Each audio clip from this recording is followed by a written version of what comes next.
Hola, en este video les vamos a presentar el ejercicio que planteamos para el trabajo práctico número 1, el cual consiste en una entrega grupal. Para comenzar, queremos compartir algunos datos importantes. El primer dato importante es que esta entrega es obligatoria, por lo cual van a tener que aprobarla para poder aprobar la cursada de la asignatura. Otro dato importante es que la entrega es grupal y pedimos que sean grupos de 2 personas. Además, la entrega está organizada en 3 partes, es decir, que un mismo problema que se va a ir incrementando en cosas que les vamos a ir pidiendo, la dividimos en 3 momentos. La primera parte, ustedes van a tener que diseñar e implementar un modelo de solución para un problema que les vamos a presentar luego. En este mismo video yo al final les voy a contar de qué trata el problema.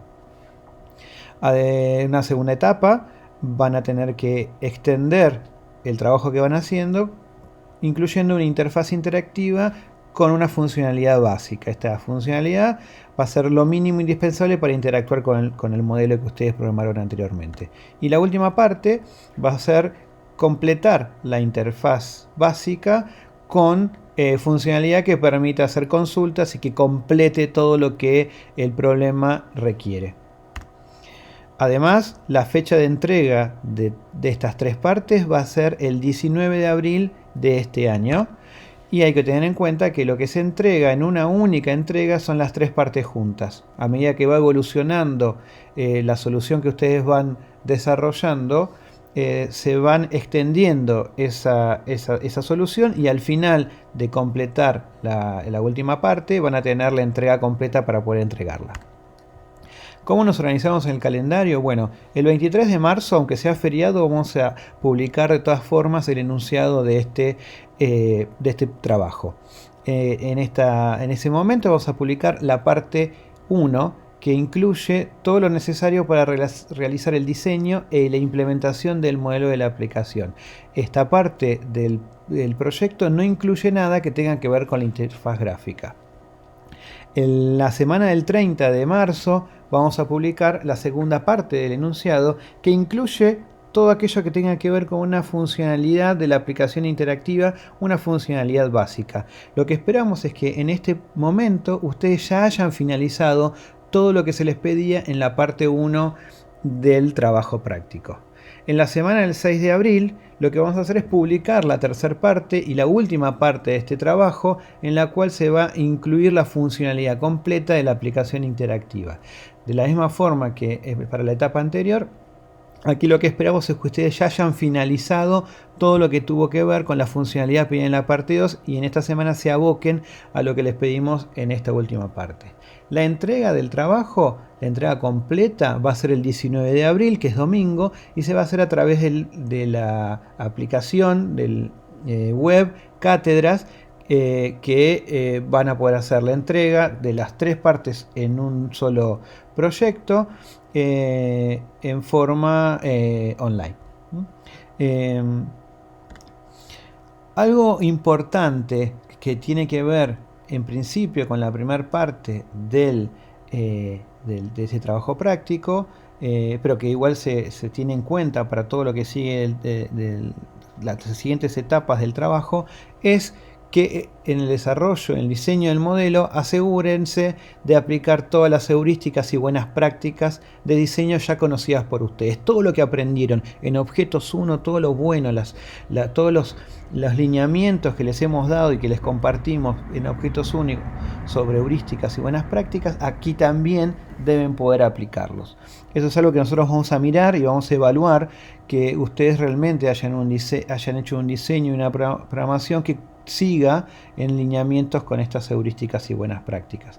Además, el modelo de esta primera entrega va a tener que estar cubierto por test. Por lo tanto, deben construir test que cubran todas las clases del modelo y que cubran todo el protocolo, prestando atención en los casos interesantes también. ¿A qué me refiero con esto? Y que a veces un método de la clase que ustedes acaban de programar en el modelo tiene que comportarse teniendo en cuenta diferentes contextos. Entonces, un método de test para ese método debería considerar los diferentes contextos. Vamos a ver un ejemplo que no tiene que ver con el dominio del trabajo práctico, pero que creo que los va a ayudar.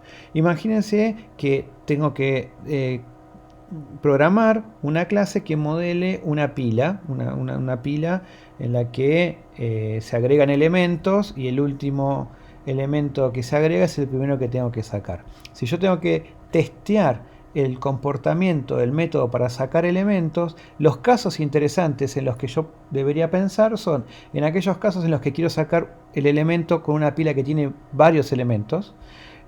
También tener en cuenta si yo quiero sacar el elemento de una pila que tiene un único elemento, y también ver qué pasaría si yo quiero sacar elementos de una pila que no tiene ningún elemento. Entonces esos son casos interesantes, en este caso son 3 casos interesantes para un mismo método. Bueno, ustedes tienen que poder cubrir esos casos interesantes. Algo que tienen que tener en cuenta además es que tienen que usar el framework para poder construir test, que se llama SUnit. Es el mismo framework que venimos usando para la construcción de test en Objetos 1. ¿Qué es lo que esperamos con usarlo bien? Es que ustedes analicen y estudien toda la documentación relacionada a SUnit y sobre cómo se escriben bien los tests y ponerlas en práctica en la construcción de sus propios tests. Para los casos interesantes se pueden obviar getters y setters, siempre y cuando los getters y los setters tengan la funcionalidad básica de un getter y un setter. Pero además, ojo con esto, tienen que recordar que tienen que verificar que los getters y setters que están usando y que han implementado estén realmente justificados. Recuerden que en las heurísticas de diseño y buenas prácticas que les hemos compartido hay un caso particular en el que hay que prestar atención sobre cuándo deben proliferar o no los getters y los setters. Vamos a la definición de la primera parte del trabajo práctico que nosotros titulamos Quora. En principio, Quora es una red social de preguntas y respuestas, ¿no? Es una red social muy básica en la cual los usuarios, existen usuarios que pueden crear preguntas, postear las preguntas, y además lo que pueden hacer los usuarios es agregar respuestas a preguntas de otros usuarios, ¿no? Además, lo que se puede hacer es tanto las preguntas como las respuestas se pueden votar mediante un like, dislike, que sería me gusta o no me gusta, y para organizar las preguntas, las mismas pertenecen a tópicos, ¿no? Familias o a etiquetas de preguntas que nos permiten agruparlas de acuerdo a algún criterio en particular. Por ejemplo, un tópico podría ser Smalltalk, entonces todas las preguntas relacionadas a Smalltalk pertenecen a ese tópico. Otro tópico podría ser, por ejemplo, interfaz de usuario. Entonces ahí pueden aparecer preguntas que también son de etiqueta de Smalltalk, pero que son específicas en interfaz de usuario. Y también puede haber otras preguntas que son solo de interfaz de usuario o interfaz de usuario y otro tópico y otro lenguaje. Bueno, esta idea de TTP está inspirado en Stack Overflow y Quora, que son dos aplicaciones web muy importantes relacionadas a preguntas y respuestas, solo que en nuestro caso va a ser una versión mucho más simplificada para el alcance que puede tener la materia. Yendo un poquito en más detalle, las funcionalidades que ustedes deben programar en el Quora de este trabajo incluyen crear un nuevo usuario, ¿no? Entonces es importante un usuario por destacar el nombre y la contraseña, y se tiene que registrar siempre fecha y hora en la que se creó la cuenta. Deben ser posible agregar tópicos indicando nombre y descripción. Los tópicos son parte de todo el sistema Quora, entonces Quora va a poder conocer de alguna manera todos los tópicos disponibles. Se tiene que poder agregar preguntas, entonces para una pregunta hay que poder definirle cuál es el tópico al que se relaciona. Puede haber más de un tópico, pero sí o sí tiene que tener siempre un tópico, un título, una descripción de la pregunta donde se explica un poco más qué es lo que está sucediendo, y además se tiene que poder consignar quién fue el usuario que creó esa pregunta y en qué momento, ¿no? La fecha y la hora de la creación. Todo eso tiene que poder saberse cuando se agrega una pregunta. También se tiene que poder agregar una respuesta. Entonces las respuestas son siempre respuestas a una pregunta. Entonces hay que indicar a qué pregunta se está respondiendo con esa respuesta. Y además poder decir el texto de la respuesta, hora y fecha de creación y quién hizo esa respuesta. Siempre es importante, tanto en las preguntas como en la respuesta, saber qué persona fue que las creó. Además, los usuarios pueden seguir a otros usuarios. Entonces, una funcionalidad que tiene que tener Quora es poder agregar un usuario como seguidor de otro. Tengan en cuenta que esta relación no es recíproca. Significa que si el usuario Juan se pone como seguidor del usuario Pedro, eso no genera automáticamente que Pedro es seguidor de Juan. Para que Pedro sea seguidor de Juan, tiene que poder hacerse explícito de agregar a Pedro como seguidor de Juan.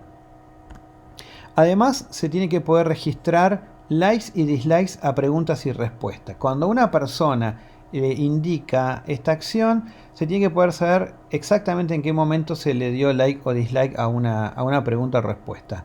Lo que tiene interesante es que un usuario puede realizar un solo like o dislike para una pregunta o respuesta. Si, por ejemplo, yo voto con un like una pregunta y después me arrepentí por algo y le pongo dislike, lo que tiene que suceder es que mi like anterior tiene que eliminarse y ponerse el dislike. Y así tantas veces como uno quiera.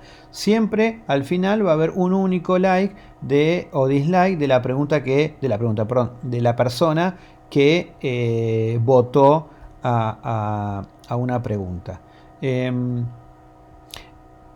Por lo tanto, digamos, a medida que va corriendo el tiempo en el sistema y las personas van votando, cada pregunta y cada respuesta va sumando likes y dislikes por cada usuario que pase y desea votarlos. También debe ser posible registrar un tópico de interés para un usuario determinado. Esto significa que, parecido a lo de los seguidores, que un usuario sigue a otro usuario, aquí un usuario puede decir: a mí me interesa este tópico, y puede ir sumando tópicos. Entonces un usuario en algún momento va a tener una serie de tópicos que le interesan. El sistema tiene que permitir obtener todas las preguntas de un tópico. Entonces, a partir de un tópico se tiene que retornar todas las preguntas que se relacionaron que se hicieron, se realizaron y están relacionadas a ese tópico. Es decir, las que se les agregó como tópico el que se está buscando. También debe ser posible obtener preguntas relevantes para un usuario determinado. Entonces aquí se considera relevante cuando una pregunta pertenece a un tópico de interés para ese usuario o fue realizada por alguno de los usuarios que siguen la red social, ¿no? Entonces esas son todas las preguntas que le interesan a alguien. Es decir, las que hacen las personas que a mí me parecen interesantes y yo las sigo, o de los temas que a mí me parecen interesantes porque los agregué en mis tópicos de interés. Otra funcionalidad es obtener las respuestas a una pregunta. Esto sería como una de las funcionalidades más lógicas que tiene el sistema. Entonces, a partir de una pregunta, poder retornar todas las respuestas. Sin embargo, lo interesante es que las respuestas tienen que estar ordenadas. Y ese orden se establece que sea de mayor a menor por cantidad del mayor puntaje. Esto es la diferencia de likes y dislikes. Es decir, la cantidad de likes menos la cantidad de dislikes. En términos prácticos, lo que se busca es que la primera respuesta que aparezca una pregunta sea la que tiene mayor puntaje, es decir, la más adecuada para la comunidad. Entonces, por eso se ordena de esa manera. Además de ser posible borrar una pregunta. Entonces, si se borra una pregunta del sistema, se borra la pregunta y también todas las respuestas, ¿no? Y la consecuencia que puede tener esto en todo el sistema. Esto nos lleva a la siguiente funcionalidad: conocer las preguntas que realizó un usuario. Debe ser posible ver todas las preguntas que hizo un usuario, pero acá estén atentos a no incluir en las preguntas que realizó aquellas preguntas que ya fueron borradas del sistema, ¿no? Entonces el borrar implica una acción relacionada a esta funcionalidad. Lo mismo sucede con conocer las respuestas que dio un usuario. Tienen que aparecer las respuestas que dio a lo largo de toda su vida, pero no debe incluir aquellas respuestas que fueron borradas, ¿no? Si fueron borradas del sistema, no tienen que estar más. Por último, la última funcionalidad es calcular el puntaje de un usuario. Cada usuario tiene un puntaje particular, ¿no? Entonces, lo que se busca es poder calcular para saber a ver qué usuarios tienen mayor puntaje que otros de acuerdo a cuán bien le fue en su actividad en Quora. ¿Cómo se calcula? Y bueno, se calcula en función de la actividad de red social. Para cada pregunta que realizó se le suma 20 puntos. Y por cada respuesta a una pregunta que realizó otro usuario suma 50 puntos, ¿no? Esos son los puntajes que se le dan a la participación de los usuarios. Pero además tienen que tener en cuenta el puntaje que se da por la diferencia entre likes y dislikes de todas sus participaciones, es decir, de todas sus preguntas y de todas sus respuestas.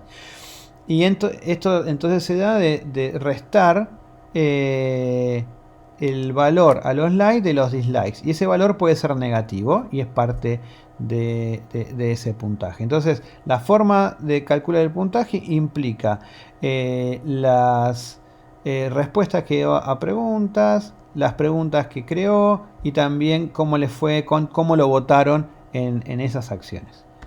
Bueno, eso es todo. Cualquier cosa van a tener un foro destinado a las consultas de este trabajo práctico.